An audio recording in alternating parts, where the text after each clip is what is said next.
Welcome back to World According to Briggs and a video about what states the smart Americans are moving to in 2026 and why. We're talking about states with job growth you can actually feel in your paycheck, housing that you could actually afford that doesn't have wheels, researching crime doesn't give you a panic attack, and healthcare that doesn't involve a 3-hour drive and a prayer. We are also talking about what these states got on the horizon. Got it? Get it? Good. Let's take a look. Number 10, Arizona. Statehood in 1912 made Arizona the final puzzle piece of the lower 48, proving that sometimes entire states can be mistaken as still part of Mexico. Arizona is what happens when construction sites marry semiconductor clean rooms and they raise their kids in an HOA-approved stucco. Greater Phoenix area is a job engine with logistics, healthcare, aerospace, defense tech, and yes, even chip makers are now taking a look at Phoenix. People always think it's just like the factory going in that's going to make chips. No, it's all the supporting people. You know, you're going to hire maintenance workers, food trucks, all different kinds of suppliers. So if you get a chip factory that's going to hire 1,500 people, when you consider all the downline people that help, you know, like I said, the supplies, the workers for maintenance, security guards, all that stuff, you find they employ a lot more people than just the chip making people. Tucson rides its own lane with defense, optics, and university research, plus a cost profile that won't send you into the witness protection program. You head north of Phoenix and you run into retiree havens everywhere. There you'll find seasonal workers and medical services that keep their economies humming. Yeah, when you get a retirement community in an area, it doesn't just mean the retirement community. You've got new doctors, maybe a new hospital. Specialists start setting up shop there. Then there's the housing. The heat isn't the only thing that spikes. Prices did too in the 2022 era. The good news is the market has sobered up and it's acting more realistic. I mean, you're going to find good homes. Sure, it's the desert. Sure, it's hot, but it doesn't have those coastal straitjacket prices. On average, housing, both renting and owning, is a little bit below the national average in most parts of Arizona. Crime in Arizona is a tale of zip codes. Master planned suburbs with cul-de-sacs and two-car garages tend to be calmer than core blocks near nightlife and older strips. Healthcare access is strong across big metro areas with major systems and specialty centers. Snowbirds don't just bring golf clubs. They bring Medicare cards and demand for cardiology. Now, if you start looking in the future for Arizona, the chip build-out and downstream suppliers are a multi-year saga. Distribution hubs keep stacking up along the outer beltway because 2-day shipping apparently now means yesterday. If your skill set involves making, fixing, or moving important things, the desert is hiring. Now, if you're thinking about Arizona and you're not sure which metro area to choose, look at Phoenix as a master planned suburban haven. It's got a job buffet and it's traffic roulette. You move to Tucson if you work in defense or university like research type thing. It's got desert charm, but low price entry. If you go up to the Prescott area, you're going to find scenic premiums, a slower pace of life, and retirees that could probably out-hike you. The downside is if you move there in May, you're going to think, wow, this is kind of warm, but it's a dry heat. Then July rolls around and you get humbled. Number 9, Kansas. Kansas for the longest time was considered to be a state you moved to if you wanted to be a farmer or when your Hollywood dreams came to the realization you don't have much talent. It's like you're in your Hollywood apartment one day and said, this ain't working, I'm moving to Kansas. So why are people moving there? Aerospace, food processing, plastics. Nothing flashy, but plenty of steady work. And of course, obviously, the farming. You come to the Sunflower State when you want your savings account to actually stop hyperventilating and you want your boss to actually know your name. Now, if you're looking to buy a house in Kansas, their overall home prices are well below the national average, and rent is also below the national average. Unless you're buying a ranch house the size of a national park, you'll find normal and below average listings here. Wichita gives you old money neighborhoods next to starter home subdivisions. Topeka is the budget line item you're proud to show your in-laws. The Kansas side suburbs of Kansas City deliver big metro amenities without setting your property tax bill on fire. Now, if you look at the crime here, most mid-sized Kansas City metros post manageable crime rates that if you stay out of a handful of streets, you're going to be perfectly fine and not end up on the evening news. Now, healthcare, it's pretty good here. They got healthcare hubs clustered around Wichita and the Kansas City metro. Specialists aren't a rumor, they're actually in your insurer's directory. The best part about it is it's short drives to find a doctor, you actually get to have small talk with your doctor, and finding a parking space at the hospital doesn't require a treasure map. Now, why are they going to be big in the future? They got a lot going on with renewable energy, and EV battery campuses are setting up all over the state, especially in Kansas City. And of course, that does the ripple to suppliers. You got stuff like warehousing, rail, and the eternal logic of stuff needs to move from A to B. And this paints a picture of a state that has job stability, that you might also be able to win a bidding war over a house. I don't think they have many bidding wars, but it's a nice place to buy a house, especially if you want to settle down. You want to raise your kids. They might find it boring when they get into their teens, but don't worry, they'll be back when they turn 30 and they're married. Now, if you look at their metro areas, this is how you got to look at them. Wichita is aviation, manufacturing, and family-friendly budgets. Topeka is pretty much government jobs and neighborhoods where people actually talk on the lawn with their neighbors and stuff like that. Kansas City is cul-de-sacs, good schools, and a proximity to pro sports and burnt ends. It's a really nice state to live. I mean, people actually wave at you on the highway, and not because they're angry and you cut them off. They just do that. Number 8, Alabama. Alabama is not a one-industry state anymore. Huntsville is rocket central, techie, and quietly competitive for engineers who don't want Bay Area rent. Birmingham has medicine, banks, law, and a small business scene that endures. They've got some problems in Birmingham, so they've made it very business-friendly just to try and attract something in. On the coast, you got Mobile, and it's busy juicing up its port into something bigger while shipbuilding and manufacturing do the heavy lifting. Throw in Tuscaloosa for the auto footprint, and you get a diversified pie. Now here's the reality check. Huntsville's popularity put a lid on ridiculously cheap, but it's still attainable and affordable, especially outside the city limits. Birmingham is older neighborhoods and offer deals if you're not allergic to renovations and you're not afraid of crazy high crime rates in some areas. Mobile gives you humidity, seafood, and prices your mortgage app can actually live with.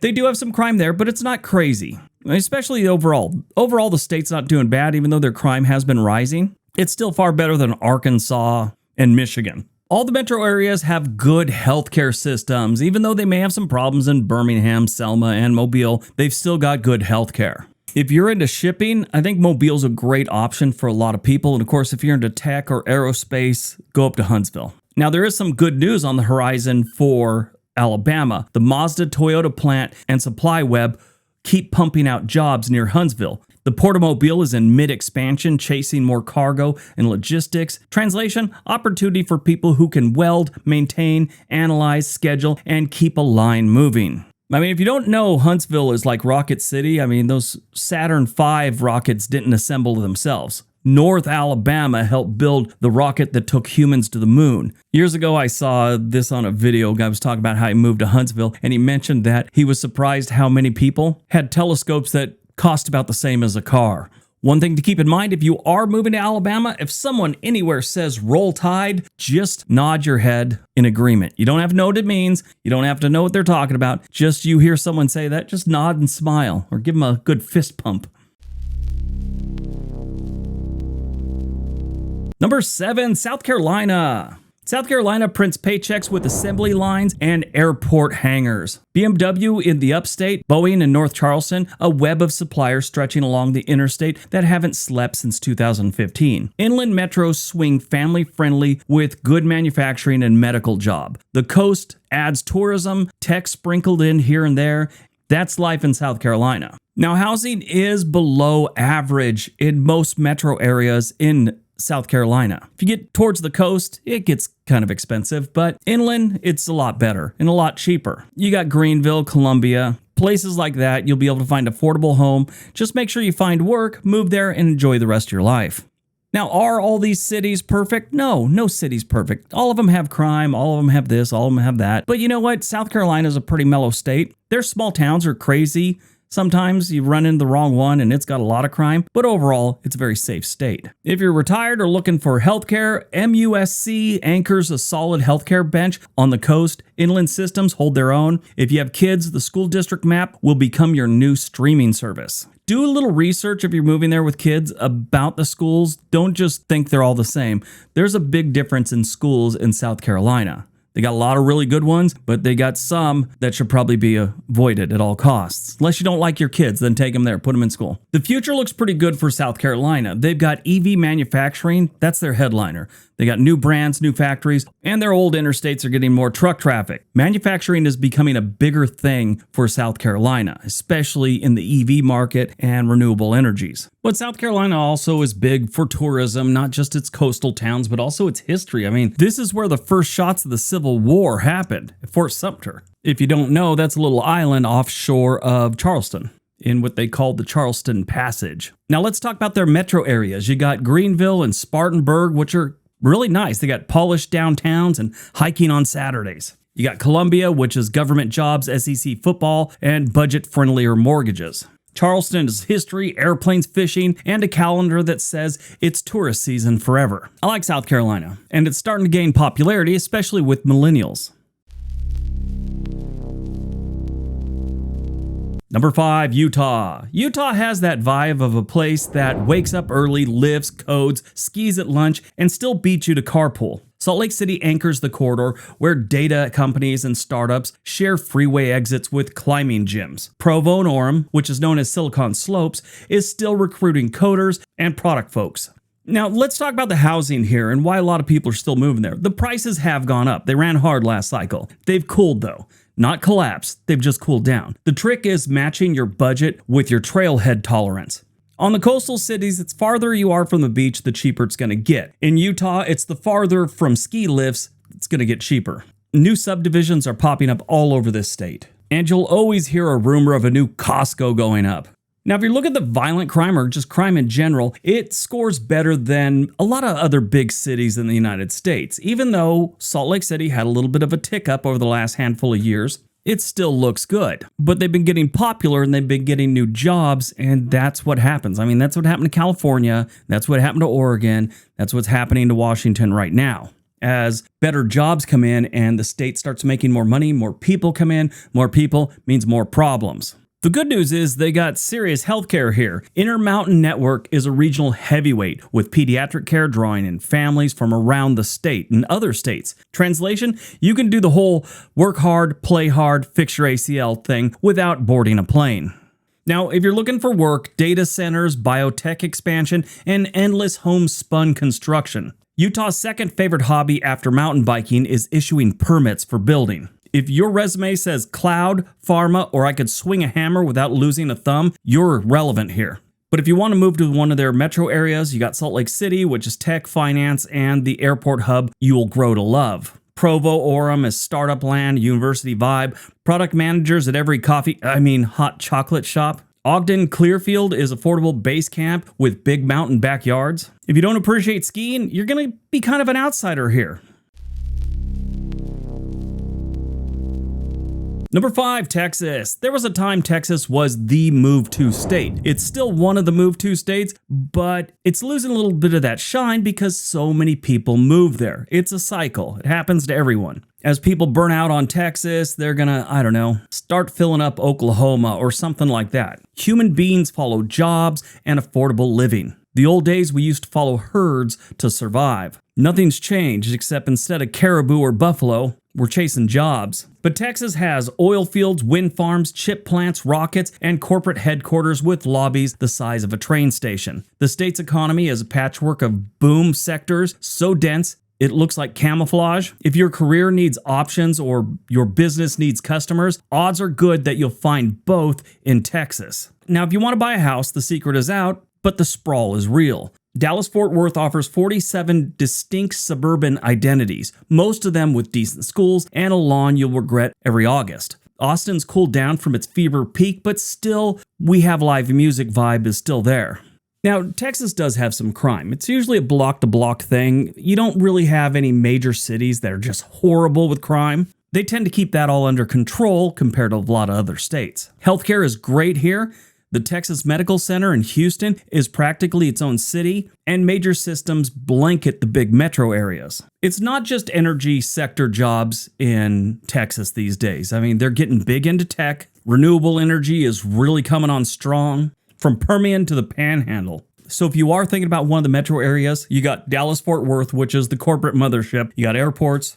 Austin is tech and tacos and prices less rude than they were last year. San Antonio is missions, military, and mortgages you can explain without a whiteboard. If you do decide to move to Texas, there's one thing to keep in mind. The bigger your vehicle, the more normal you'll feel.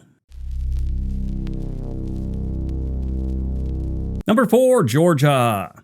Atlanta does corporate like a sport. Finance, back offices, fintech, logistics, media software, and the world's most efficient airport for leaving 10 minutes late and still arriving on time. Savannah's port has been busy making every shipping scheduler both happy and stressed.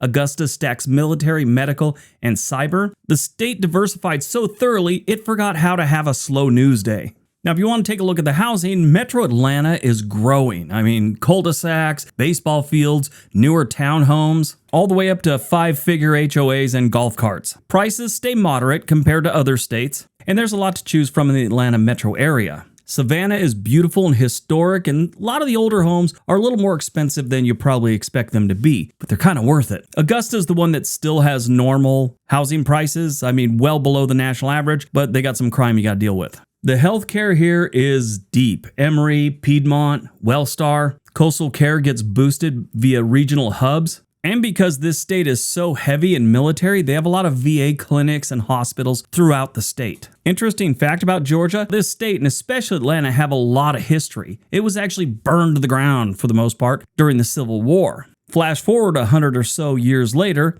they decided to name their hockey team the Atlanta Flames. They only lasted there 8 years before they moved to Calgary. That's why you have a hockey team called the Calgary Flames. If you are looking for one of Georgia's metro areas to move to, this is what you should expect. Atlanta is jobs for days. Commute options you'll debate like a Supreme Court case because they've got plenty of ways to get around. Savannah is a port powerhouse. It's got mossy trees, pricey postcards, and real jobs. Augusta is cyber, medical, affordability, and one spring weekend when golf rules the planet.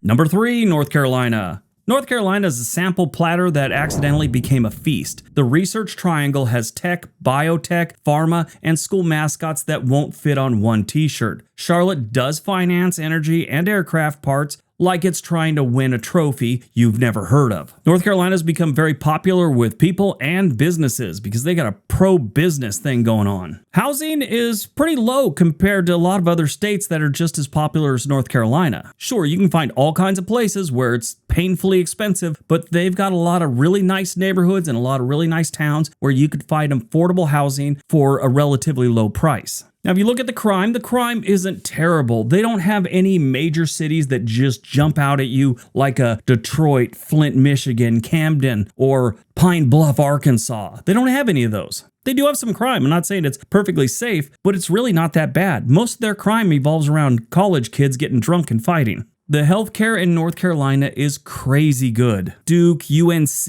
and all kinds of other really good hospital networks. Access is really high throughout the state, so if your kid breaks a bone trying to mountain bike for the first time, you won't be on hold waiting to talk to a specialist until Thanksgiving. Now, there's a lot of industries popping up there that are getting kind of big. EV batteries near the Triad, pharma facilities keep getting bigger, fintech expansions in Charlotte, and enough warehouse space to store every end table ever posted on Facebook Marketplace. The first flight actually happened in North Carolina. They say it's at Kitty Hawk, North Carolina, but it was actually closer to a place called Kill Devil Hill. But that doesn't make the story sound as nice as Kitty Hawk. So if you're thinking about one of the metro areas, Raleigh, Durham, Chapel Hill is research parks, patios, and perpetual hiring. Charlotte is skyscrapers, stadiums, suburban cul-de-sacs with 3.5 bedrooms. Greensboro, Winston, manufacturing backbones, cheaper buy-in, and sneaky good food. In my opinion, most of the smart people will be moving to North Carolina. I think that's the best on this list, but the other two are a little bit cheaper. I've said it before, but a lot of YouTubers in recent years have moved to North Carolina. I don't know what's up with that. Number 2, Ohio. Ohio's brand is steady-edged practicality with surprise thunderclaps. A chip campus the size of an airport, logistic webs that move half of the Midwest before breakfast, hospitals that teach other hospitals how to hospital. The state's big metro areas each carry their weight. Columbus with white-collar growth and a young talent pool. Cincinnati with corporate HQs and craft everything. Cleveland's medicine, culture, and neighborhoods that can flip from old world to up and coming in 3 blocks. I think Ohio is one of those states that's going to get really popular in the coming years because it's so affordable. They've had some problems over the years, and Cleveland, Dayton, Cincinnati, in some parts, they don't put a good image on the entire state. But when you dig a little deeper, you realize Ohio's up and coming. Now, if you want to get a house there, it's a pretty good deal, especially when you look at the price. Even in their nicer areas, their prices aren't crazy. Throughout the state, they tend to be about 15% lower than the national average. If you go to Cleveland, it's actually 30% lower than the national average. Now, their biggest problem is the crime. Urban cores have rough pockets. You already knew that. Suburbs and inner ring communities vary, so do your homework. The healthcare, though, here is excellent. So if you get shot, there's a chance the Cleveland Clinic can fix you up. If you ask any medical nerd, they'll start listing Cleveland hospitals always right behind the Mayo Clinic. Now, Ohio has some interesting history. The NFL was founded in Canton, flight was perfected in Dayton, and somewhere along the line, someone decided chili belonged in spaghetti. If nothing else, Ohio does its own thing. So here's the breakdown of the metro areas. Columbus is universities, insurance, tech, and more cranes than bird sanctuaries. Cincinnati is corporate anchors, river views, and chilly debates that never end. Cleveland, top-tier medicine, lake breezes, and neighborhoods with character, and occasionally a little bit of dangerous characters. Keep that in mind. And to save yourself some embarrassment, if you move to Cleveland, it's called the Cuyahoga River. All right, before we get to number 1, if you're thinking about being one of these smart peoples and moving to another state, there's a link for a website called Home and Money in the description area below. They can get you in touch with a real estate agent anywhere in the country. All right, on to number 1. And number 1, Tennessee. Tennessee is the fresh start trifecta. Job growth, no state income tax, and 3 very different metros offering 3 very different lives. Nashville mixes music, healthcare, tech, and tourism into career smoothies that somehow taste like hot chicken. Knoxville threads the needle between university energy and national lab research. Memphis brings logistics, healthcare, and manufacturing, but it's also got crazy crime in the bad neighborhoods. If you stay downtown in the touristy areas, for the most part, you're okay. Just make sure you know where you're going in Memphis if you do decide to visit or to live there. Now, when it comes to the housing, this is where they shine because all throughout the state, it's pretty affordable, even though Nashville's getting a little more expensive with its popularity, but they're great. Knoxville's great. Chattanooga's great. Memphis might not be worth it because of the crime, but it's still pretty good. And Tennessee has been a under-the-radar popular state for some time now. Tennessee is a healthcare state. Vanderbilt, Nashville is a brand name even outside the South, and regional systems in Knoxville and Memphis anchor specialty care mapped to real addresses, not hopes and dreams. Now, they do have some really good things in the future. The mega EV complex outside of Memphis is the headline, but the supporting cast, the suppliers, training pipelines, vocational programs, and the logistics means the opportunity isn't one and done. Add in steady growth in healthcare administration and back office tech across greater Nashville and Knoxville. Knoxville also has a research corridor. You got a lot of options if you move to Tennessee. But this is your breakdown of the metro areas if you're looking for one. Nashville is healthcare HQs, studio recordings, startups, traffic that isn't famous yet. Knoxville is lab coats, lake days, SEC Saturdays, and reasonable mortgages. Memphis is FedEx, medicine, manufacturing, and barbecue that ruins you for everywhere else. All right, that's today's video. Hope you guys enjoyed it. Hope you got some information out of it. Now go out, have a great day, be nice to each other.